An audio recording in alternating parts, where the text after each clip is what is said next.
la parole à Perica Mandzukiewicz et Juliès, le micro. Alors, je vais peut-être prendre le micro qui est là. En tant que directeur juridique de la DINUM, mais voilà, il va se présenter d'une plus toute complètement. petite entreprise qui s'appelle l'État français. Donc moi, je vais vous donner un petit peu la vision qui est la nôtre, je dirais, de toutes ces questions de confiance, de souveraineté, etc.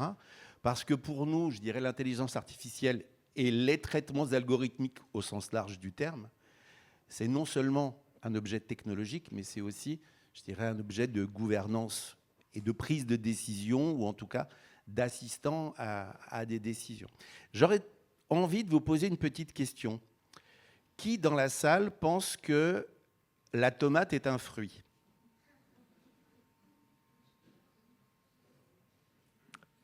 Qui pense que c'est un légume, au contraire ? Il y a assez peu de légumes, donc vous connaissez sans doute déjà l'histoire. L'histoire étant que nous, les juristes, on aime bien, je dirais, décrire le monde, parfois, pas comme il est réellement, pas selon des règles botaniques. Et donc, je vous dis ça, la fameuse question de la tomate, puisqu'on parlait de droit de douane, etc., a dû être tranchée par le droit américain en 1883, dans une affaire relativement célèbre, d'importation de fruits qui n'étaient pas taxés et d'importation de légumes qui, en revanche, eux, étaient taxés. Et donc, la Cour suprême a eu à décider est-ce que la tomate est un fruit ou un légume. Et donc, la Cour suprême a décidé, pour des raisons purement juridico-fiscales, de décrire le monde de cette façon-là, en disant la tomate est un légume. Donc voilà, on est dans des modèles où, potentiellement, on peut avoir ce genre de biais. Maintenant, est-ce qu'on peut les identifier ? Peut-être, mais souvent peut-être pas. Parce que globalement, est-ce qu'on a accès véritablement au modèle ? Et est-ce qu'on sait, grosso modo, maîtriser le fonctionnement du dispositif ? Peut-être pas, sachant que nous, dans l'administration, on a deux zones de tension qui sont, je dirais, très rigides. Une première zone de tension qui est ce que nous, on a décrit comme étant la souveraineté numérique. Et on a une autre zone de tension. Et ces deux zones de tension, on les a, je dirais, plantées il y a environ une dizaine d'années quand on a discuté de la loi pour une république numérique, que les amis du GFDSI connaissent très bien. On a fixé les bases de la souveraineté numérique, et ça, on y reviendra. Et on a fixé aussi les bases d'une transparence algorithmique en disant quand nous, dans l'administration, on va prendre des décisions individuelles sur des individus sur la base d'un algorithme, qu'il soit automatisé ou pas d'ailleurs, hein, je dirais le principe, même une règle très simple, premier arrivé, premier servi, c'est déjà un algorithme. Et on a un peu tendance à dire un algorithme, c'est une recette de cuisine. Si on prend les crêpes, si on prend de la farine, des œufs, du lait, à la fin, si on suit le processus, on arrive à faire des crêpes. Donc c'est déjà un algorithme. Mais quand l'algorithme est mis en œuvre de façon informatique, il y a un premier niveau, je dirais, d'interrogation. Et alors là, quand c'est de l'intelligence artificielle qui se met en branle, là, c'est beaucoup plus compliqué, je dirais, de respecter ces règles de transparence. Ces règles de transparence sont basées sur une information générale du public en disant, nous, dans l'administration, pour prendre des décisions, on se base sur des traitements algorithmiques dont la finalité est celle-ci et celle-là. Et quand on prend une décision à l'égard d'une personne, nous sommes tenus d'informer la personne de l'existence du traitement algorithmique et nous sommes tenus aussi d'informer la personne de son droit à se voir expliquer comment ça fonctionne. Et l'explication, c'est quelles sont les données traitées, quels sont les paramètres des pondérations, quel est le niveau d'intervention de l'algorithme dans la prise de décision. Et là, vous voyez déjà, quand on est dans l'intelligence artificielle, c'est compliqué. C'est compliqué de répondre, je dirais, à ces obligations de transparence. Et l'autre pilier qu'on a planté, et c'est très amusant, la souveraineté, vous connaissez sans doute l'histoire de l'éléphant, où on prend un éléphant, on met 3 aveugles autour de l'éléphant, et celui qui tient la queue dit « un éléphant, c'est un fouet », celui qui tient la trompe dit « un éléphant, c'est une liane », et celui qui tient la patte dit « un éléphant, c'est un arbre ».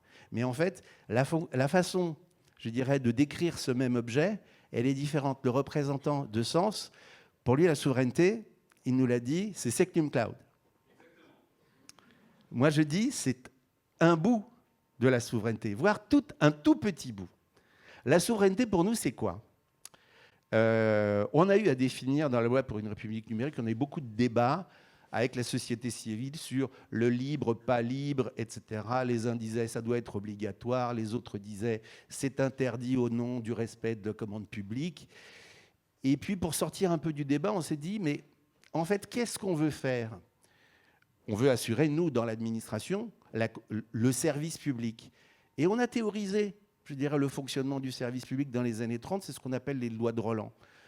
Et dans cette théorisation, en dehors de l'égalité entre les citoyens devant le service public, on a défini aussi deux zones et deux lignes directrices. Une première ligne directrice qui est la continuité du service public, c'est-à-dire nous devons être en mesure d'assurer le service public sans discontinuité, c'est-à-dire dans la durée.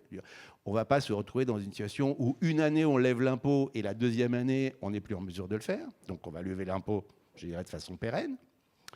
Et on a aussi ce principe de mutabilité ou d'adaptabilité du service public. Et on va essayer de le traduire dans le monde numérique, en tout cas en ce qui concerne les administrations. Et on a imposé aux administrations de veiller à préserver la maîtrise, la pérennité et l'indépendance de leur système d'information. Et c'est pour ça que je dis Secnum Cloud est un bout de la solution. La maîtrise, c'est votre possibilité, grosso modo, d'adapter votre fonctionnement en fonction des circonstances. La pérennité, c'est la possibilité, je dirais, d'assurer la continuité du service. Et l'indépendance, c'est ce qui va vous permettre aussi d'assurer le premier et le deuxième niveau, c'est-à-dire être indépendant à l'égard d'une technologie, à l'égard d'un prestataire, fût-il français, et aussi une indépendance potentiellement à l'égard de législations hostiles. Et on se retrouve, nous, avec ces difficultés-là. Et donc, on a un peu tendance à dire, attention, l'IA, c'est un objet, je dirais, très, très délicat. Très délicat parce qu'en plus, on a parlé aussi des règles de responsabilité. Donc, nous, nos agents, s'ils prennent des décisions basées sur de l'IA, non seulement on va être dans une situation où on va être obligé d'expliquer, et là, on va être bien en peine d'expliquer quand il s'agit de décisions individuelles, et puis deuxièmement, ça va nous engager. Parce que, OK, il y a de la machine, etc., etc., ça va nous engager à plusieurs niveaux. Ça va nous engager au titre de la responsabilité qui est à notre, en disant on va utiliser un dispositif qu'on ne comprend pas bien, qui propose une solution, et moi, ça va m'engager. Et est-ce que je suis en mesure aujourd'hui de challenger le système et de vérifier, je dirais, ce que ça fait ? Et on a aujourd'hui des décisions où on a des avocats, soit qui sont condamnés, soit qui sont rappelés à l'ordre, qui, grosso modo, génèrent des conclusions avec de l'IA sans aucune vérification. L'IA hallucine et propose des jurisprudences qui n'existent pas. Donc on a ce premier point. Et on a le deuxième point qui est le respect du secret professionnel, qu'il soit au niveau de l'avocat ou au niveau, je dirais, de l'agent public. C'est-à-dire que je vais envoyer des informations à un cloud, disons, et à un dispositif, je dirais, dont je ne maîtrise pas, en fait, qui est derrière.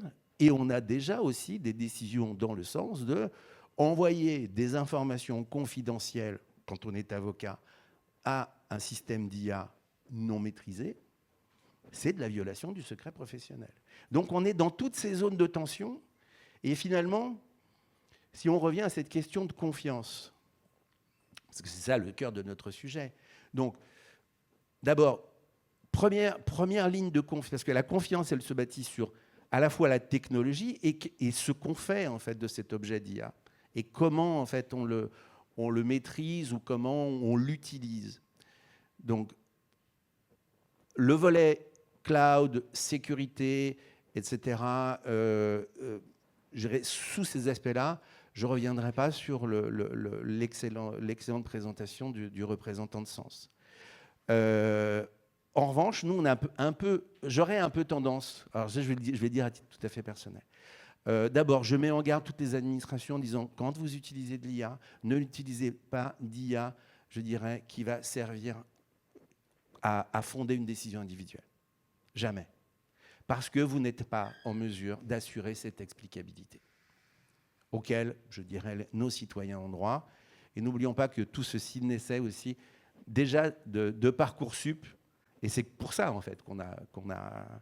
Donc déjà, les parents ne comprenaient pas comment un algo, qui n'était pas de l'IA, mais comment un algo orientait les enfants dans les universités.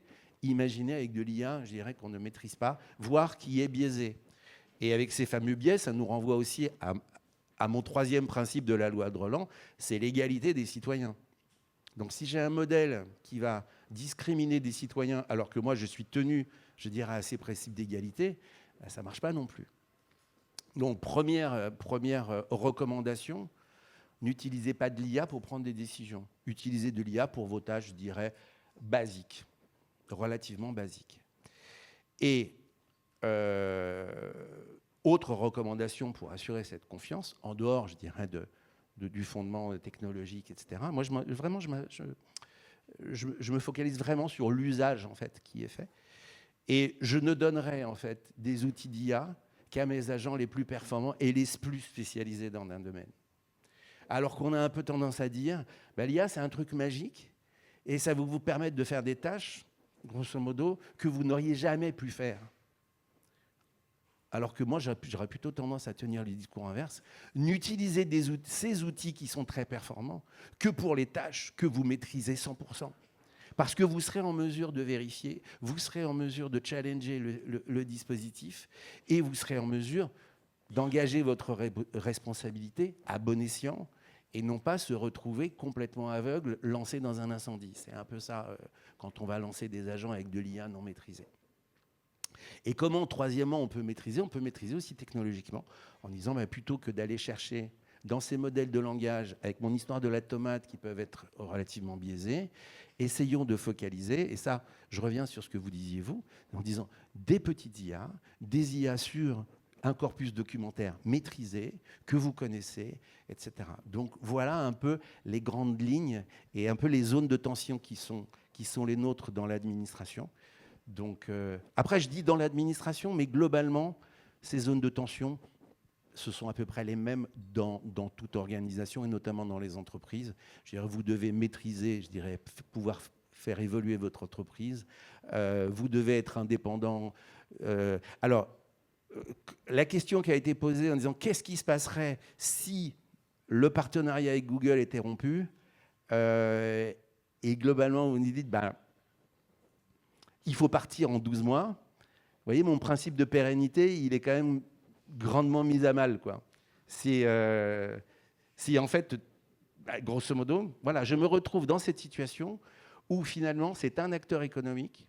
Alors, quand c'est un acteur économique, en plus, je dirais, qui est plutôt agressif et qui a des lois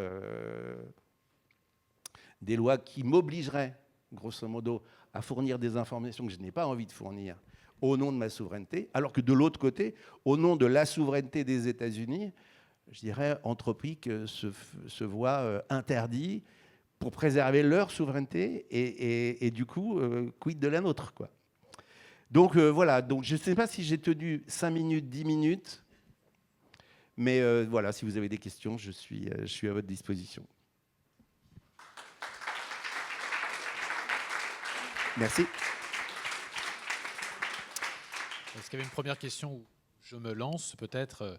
Alors c'est vraiment à chaud parce que vous allez me dire. Ouais. Et pour challenger, puisque on venait de voir que justement ce matin, David Amiel donc annonçait un grand plan de déploiement IA pour la fonction publique qui avait déjà un petit peu fuité, qui et qui vise à accélérer l'utilisation de l'IA par l'ensemble de la fonction publique. Alors, par rapport à ce que vous nous disiez, qui est une position très prudente, raisonnable, maîtrisée, notamment avec ses obligations d'explicabilité, de ne pas mettre les agents dans des positions.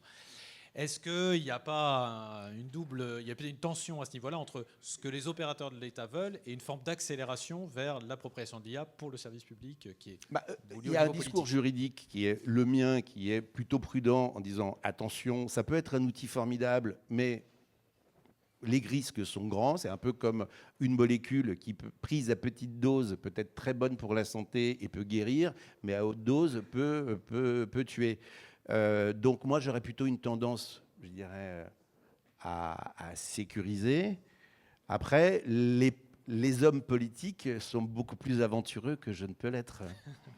C'est ça. Denis Berthaud, LexisNexis. Enchanté. Ravi. L'IA, souvent dans les enseignements que j'ai l'horreur de dispenser, j'assimile ça à une Ferrari. Et en fait, on donne une Ferrari à des gens qui n'ont pas le permis. Et la question du permis de conduire va venir. C'est-à-dire qu'il va bien falloir passer le mirage de la démocratisation et de tous égaux devant l'IA, totalement faux, bien entendu, et les habilitations. Parce qu'il y a à la fois, et ça ira de pair, l'habilitation à l'IA et l'habilitation au data. En fonction de l'habilitation que j'aurai sur les données, je pourrais faire tourner certaines IA et peut-être pas d'autres. Donc on voit bien qu'on est totalement en dehors des mirages de la politique, que la campagne électorale qui se profile devant nous n'a pas l'air d'être très brillante sur le sujet. Mais par moment, Monsieur Suekevic, ne vous sentez-vous pas en décalage par rapport à votre administration? Par rapport à mon administration, non. Parfois, par rapport à des membres du gouvernement, oui. Et souvent, on fait d'ailleurs la confusion entre l'État et le gouvernement. Et souvent, on dit, notamment les collectivités disent « Ah, l'État nous demande de… » L'État ne demande rien du tout. C'est les gouvernements qui demandent. Donc, je ne me sens pas tellement en décalage, je dirais, avec l'administration État, qui, elle, a ses bases, et ces bases auxquelles j'ai pu contribuer, parce que ce que je vous raconte là, en grande partie, je l'ai écrit, parfois sur la suggestion d'ailleurs des membres du GF2I. Mais je te rejoins tout à fait. Enfin, je me permets de vous tutoyer, puisqu'on ne se connaît pas. Les masques tombent. Ouais. Alors, l'autre difficulté qu'on a, et soyons aussi tout à fait honnêtes, l'IA, ça a ce côté magique, et on dit, bah, l'IA va permettre de faire des trucs, et finalement de faire très facilement des tâches qui, somme toute, peuvent paraître inutiles. Somme toute. Alors, je ne vais pas dire que toutes les réunions dans l'administration n'ont pas d'objet, mais il arrive parfois qu'on fasse des réunions dont la seule décision qui a été prise, c'est la date de la prochaine. Est-ce que j'ai vraiment besoin de faire tourner un modèle d'IA avec l'impact environnemental, etc., que ça peut générer, juste pour avoir un compte-rendu d'une réunion où on ne s'est rien dit? Donc la première question, c'est est-ce que finalement, avec de l'utilisation massive de l'IA, on ne challenge pas nos pratiques? On dit, bah, nos pratiques, ils pouvaient être fastidieux, je mets une couche d'IA par-dessus, et hop, ça devient facile. Alors que moi, je serais plutôt enclin à dire, bah, est-ce que je fais ça encore ou est-ce que je ne le fais plus, etc., etc. Et l'autre volet qui est de dire, je mets une couche d'IA sur un truc qui est hyper complexe parce que l'IA va me dénouer le dispositif, j'ai été confronté aussi à des agents publics qui arrivent et qui disent, voilà, moi j'ai une solution d'IA qui va régler quelque part une chose qui est extrêmement compliquée. Et je dis, mais donc c'est extrêmement compliqué, les agents n'y comprennent rien, on ne sait pas quelles sont les règles de calcul, etc. Et hop, on met une couche d'IA. Alors qu'on ne sait pas en fait comment ça fonctionne réellement. Et l'objet, ce ne serait pas seulement de mettre une couche d'IA, c'est déjà de comprendre quel est le processus, quelles sont les règles de calcul, et peut-être se tourner juste vers un simple algorithme, parce qu'on a un peu tendance à tout mettre maintenant dans de l'IA. même des choses qui ne sont pas d'IA et où ce sont juste des algorithmes qui sont informatisés. Donc voilà un peu les difficultés que moi je vois au quotidien, avec les annonces politiques que vous décrivez, qui nous envoient vers un monde en disant c'est super, tous les agents vont avoir ça, et surtout les agents de catégorie C qui ne maîtrisent pas beaucoup, eux, ça va grandement les aider. Personnellement, j'en doute. Et puis la réalité qui est la nôtre, qui est la réalité de prudence, parce que nous devons rendre des comptes à nos concitoyens, et notamment parce que c'est inscrit dans l'article 15 de la Déclaration des droits de l'homme, qui nous fonde à la fois le volet open data, mais qui nous fonde aussi sur l'action administrative en disant chaque citoyen a le droit de demander en fait à un agent public et à l'administration de rendre des comptes sur son activité. Et donc ça, c'est une partie aussi de la transparence que nous devons à nos concitoyens. Oui, madame. Oui, merci. Bonjour, Anne-Marie Liebman, FLA Consultant. Nous sommes une société de veille stratégique et technologique. Justement, je disais ce matin à Thomas que ce terme de IA de confiance me gênait. Et en vous écoutant, et vraiment un grand merci, je viens de comprendre qu'en fait, c'est parce que finalement, IA et confiance, ça ne va vraiment pas ensemble. Et que c'est peut-être là où... Alors attention, ce n'est pas un discours anti-IA, hein, ça n'aurait aucun sens dans le contexte actuel.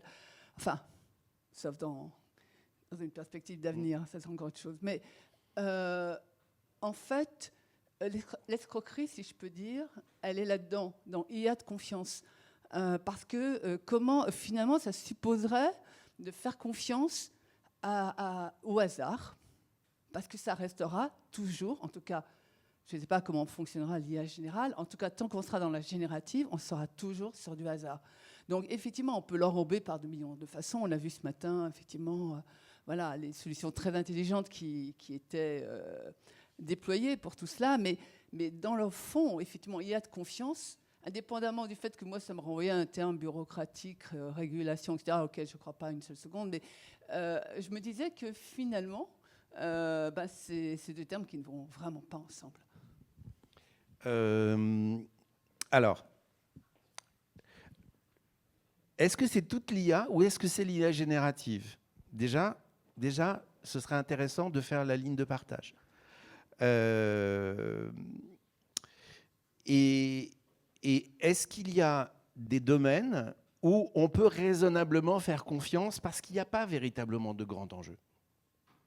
Si je suis, par exemple, imaginons, je suis juge d'instruction, j'hérite du dossier de mon collègue précédent. Mon dossier fait 40 000 pages. J'ai envie d'en prendre connaissance le plus rapidement possible. Je me fais toutes les 40 000 pages, ou bien je fais une passe d'IA pour me résumer, grosso modo, le volume documentaire, ce qui me fait une première appréhension du dossier, sachant que j'ai toujours la possibilité d'aller à la source de l'information. Donc ça, on peut dire, je peux raisonnablement avoir confiance dans ce genre de dispositif. L'IA dans la médecine, en disant, j'ai une IA qui aujourd'hui arrive à analyser des images radiographiques et qui sait aujourd'hui me dire, tiens, ça ressemble à une tumeur. Je lui dis, ok, ça m'a aidé, ça m'a guidé, et je peux raisonnablement avoir confiance. Donc, je pense que le monde n'est pas aussi manichéen que ça en disant, c'est confiance ou c'est pas confiance. Je pense qu'il y a des domaines d'activité. C'est pour ça que j'insistais beaucoup sur, finalement, la confiance de l'IA peut reposer sur des modèles technologiques, et ça, on nous l'a expliqué avec le cloud, etc., etc. Mais c'est surtout l'usage qu'on en fait. Oui, mais justement, c'est ce que je voudrais vous répondre, c'est que c'est dans la réalité, quand vous dites effectivement que l'IA peut vous aider à diagnostiquer une tumeur, ou etc., ça c'est très très bien.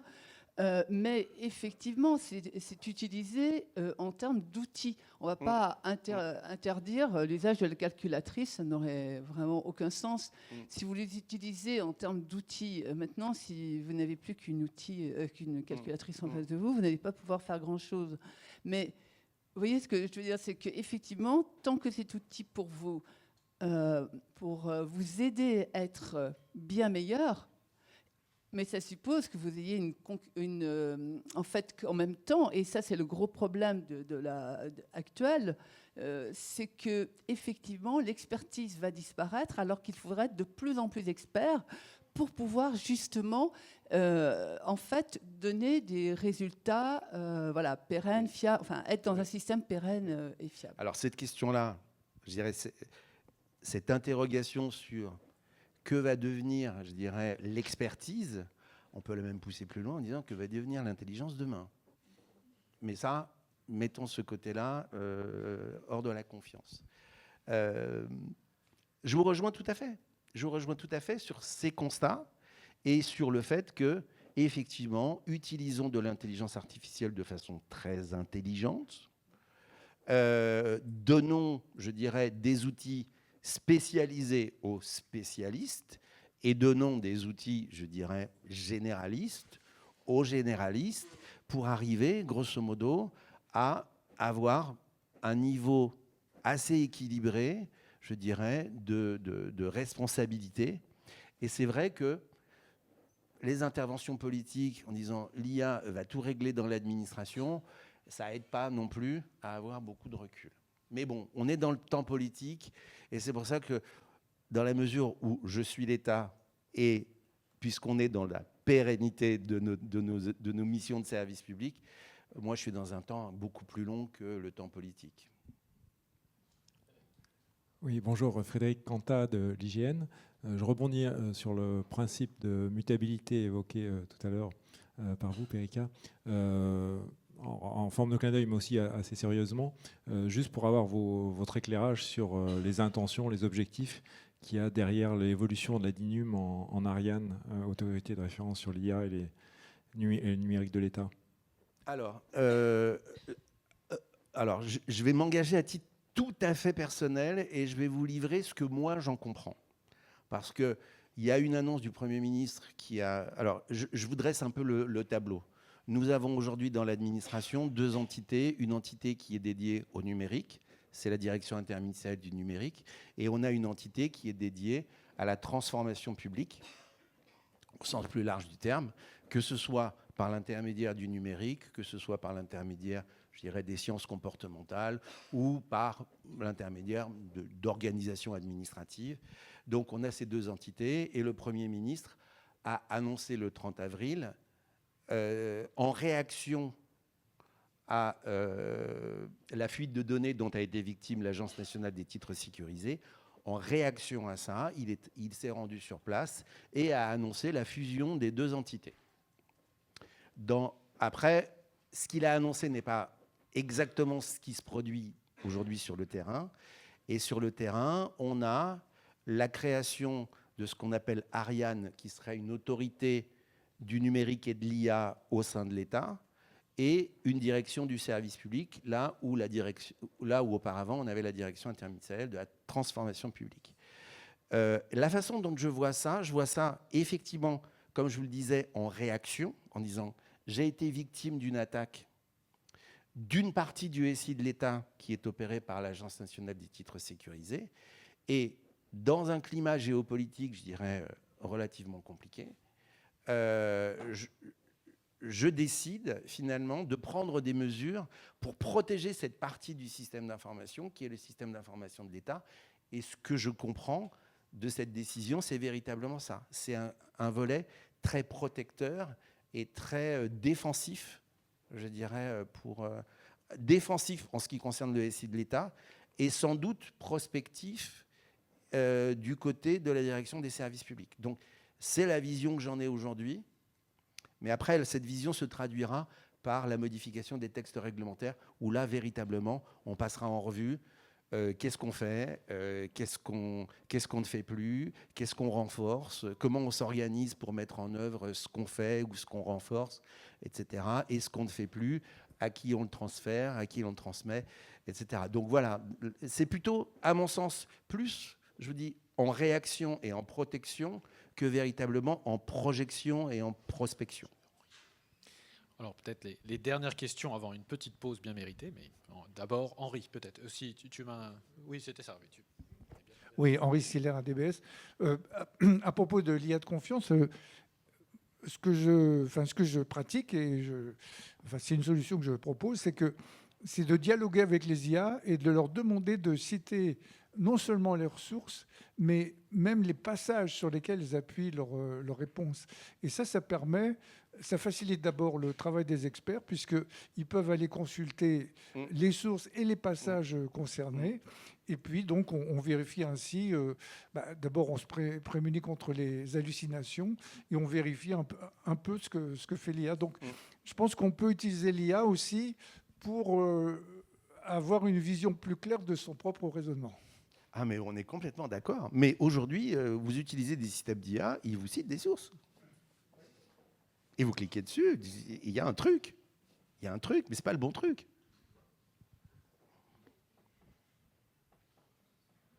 Moi qui suis juriste, je veux dire, honnêtement, les systèmes d'IA juridiques, franchement, ça ne marche pas, quoi. Ça ne marche pas. Alors, le représentant de LexisNexis pourra, grosso modo, infirmer ce que je dis, mais honnêtement, moi, de ma pratique personnelle, ça ne marche pas. Ça invente des trucs. Et donc, je dis oui. Alors, en plus, j'essaie de dialoguer comme je dialoguerais avec une personne, comme les jeunes, voilà, qui ont des petits... voilà, quand on a des problèmes un peu psychologiques, on s'adresse à l'IA, puis on a l'impression d'avoir un interlocuteur. Et puis, en plus, il est plutôt empathique, donc c'est plutôt cool.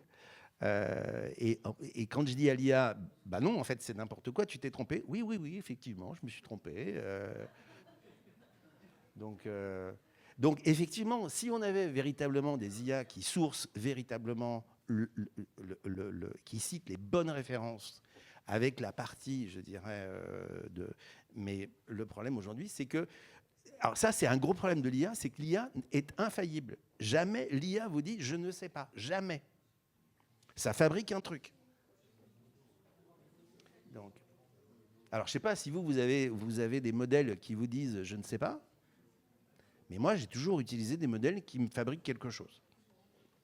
Ça ne correspond pas à mes besoins, mais c'est quelque chose. Puis après, je dis, c'est pas ce que je veux. Ben, je vais te faire autre chose, alors. Tu vois ?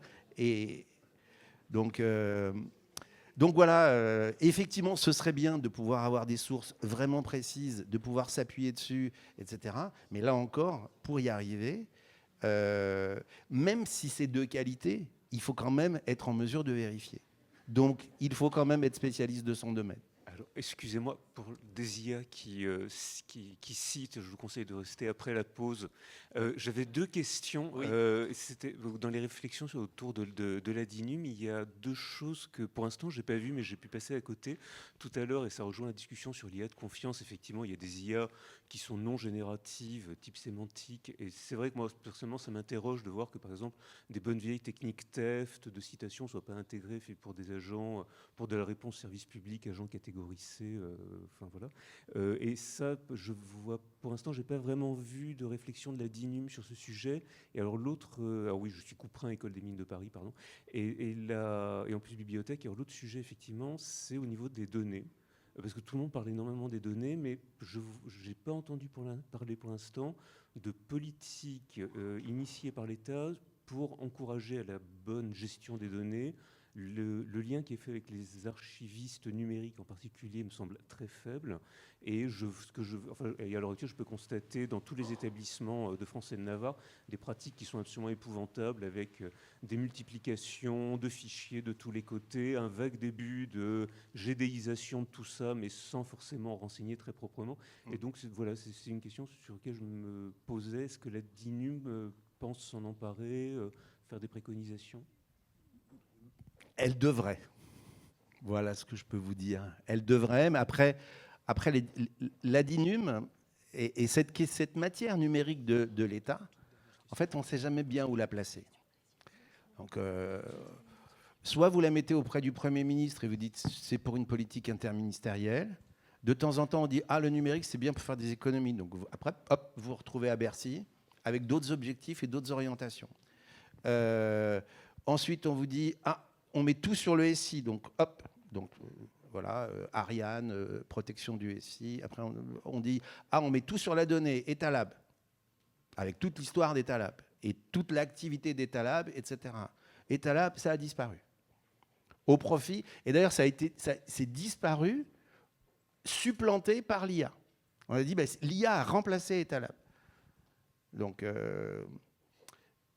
je ne saurais, puisque je ne suis pas directeur non plus de la DINUM, donc je ne peux pas m'engager sur les orientations qui ont été prises ou qui vont être prises, parce qu'il y aura une nouvelle orientation qui va être initiée avec le nouveau directeur qui prendra ses fonctions à compter du 24 juin. Mais ces thématiques, je veux dire, il n'y a pas d'IA, il n'y a pas de numérique sans données, on est absolument d'accord. Et on a mené, pendant, on va dire, de 2011 jusqu'à 2025, on va dire sur une quinzaine d'années, on a mené une politique d'ouverture des données et une politique d'ailleurs qui aboutissait pas seulement sur le socle open data, mais on a aussi cette politique de circulation des données au sein des administrations pour améliorer, je dirais, la vie de nos concitoyens, etc. Et il y a aussi l'autre volet qui est le troisième étage, qui est promu par le Digital Governance Act, qui est de permettre à certains innovateurs d'accéder à des données confidentielles. Et nous, on avait déjà ça dans notre droit dès 1979 avec la loi sur les archives, où chacun pouvait solliciter l'accès anticipé aux archives, c'est-à-dire l'accès à des informations avant que le temps ait fait son office et la disparition des secrets. Donc, si on devait mener une politique de la donnée, si on devait repartir de zéro, il faudrait traiter, je dirais, ces trois étages, plus, je dirais, tout le patrimoine aussi, c'est-à-dire tout le volet archivistique. Et ça, on voit qu'il y a aussi des zones de rupture entre les administrations. On a le pôle data qui ne parle pas aux services statistiques. Les archives, tout le monde oublie que ça existe, alors que véritablement, il faudrait qu'on arrive à traiter d'abord tout le cycle de vie de la donnée, de la collecte, de la production jusqu'à sa conservation, et puis après, favoriser tout ce qui relève de l'exploitation des données. L'exploitation par IA, l'exploitation par des administrations, alors pour simplifier la vie des gens, pour prendre des décisions plus éclairées, pour alimenter l'économie nationale et notamment booster l'économie numérique.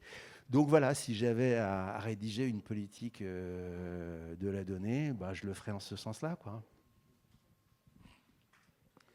Oui, bonjour, Anne Loiseau, Bonjour, je suis directrice juridique de l'AMI Liaison. Alors j'ai une réaction par rapport à ce que vous avez dit. D'abord, merci pour votre intervention. Autant je suis tout à fait d'accord avec vous sur le fait de dire que les IA spécialisées doivent rester l'apanage des spécialistes qui vont pouvoir challenger et vérifier si le contenu de ce qui est rendu par l'IAG est conforme à leurs pratiques et à ce qu'ils savent. Autant je ne peux pas vous laisser dire que les IA juridiques ne valent rien forcément, ou que parce qu'il n'y a pas suffisamment de sources. Donc moi je suis éditeur juridique, donc on a du contenu écrit par des auteurs dont on essaye de défendre le contenu et justement de le protéger par rapport à des IA généralistes qui vont aller chercher n'importe où, n'importe quoi sur le net. Et justement, je pense que tous les éditeurs juridiques aujourd'hui s'attachent à justement bien sourcer d'où viennent les réponses qui sont données par les IAG. Et vous posez une réponse, un prompt, vous avez 15 sources et vous avez l'extrait du livre, de l'article qui a été cité, écrit par un professeur, par quelqu'un qui maîtrise la doctrine et qui maîtrise son sujet. Donc je ne peux pas vous laisser dire ça. C'est très corporatiste, je le sais, mais dans une instance qui défend les contenus et qui doit se défendre par rapport à des contenus libres, non sourcés, avec un mélange de n'importe quoi, il faut quand même continuer à valoriser ça et on ne peut pas laisser dire que les IA juridiques ne valent rien. Alors, pardonnez-moi si j'ai dit ça. Alors, j'avais surtout en tête les IA, je dirais plutôt généralistes que spécialistes. Et c'est pour ça que j'avais tendu la perche à mon ami Denis Berthaud, qui représente un autre éditeur, en disant... Bien évidemment, vous, éditeurs spécialisés, etc., vous offrez évidemment des services qui sont de bien meilleure qualité que les IA généralistes, puisque vous êtes avec votre fonds documentaire, etc. Donc voilà. Donc pardonnez-moi si j'ai pu... voilà. Vous avez eu raison. Terminons sur cette petite touche positive. Terminons jusqu'à la pause. Peut-être un peu resserré si ça ne vous dérange pas pour ne pas prendre trop de retard sur le reste du programme. On reprendrait par exemple vers 35, hein, si ça vous va, à peu près 11h35. À tout de suite et merci beaucoup. Merci à vous. Monsieur Soukevitch.